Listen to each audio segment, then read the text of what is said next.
dragon or Guinness Stout beer, sweet potato, pumpkin, oats,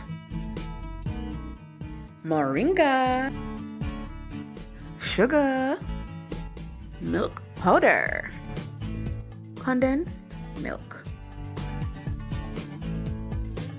peanuts, vanilla,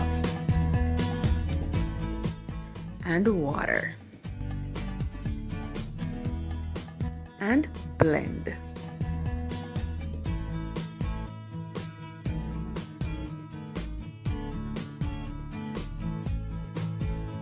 So rich and creamy, but we're not finished yet.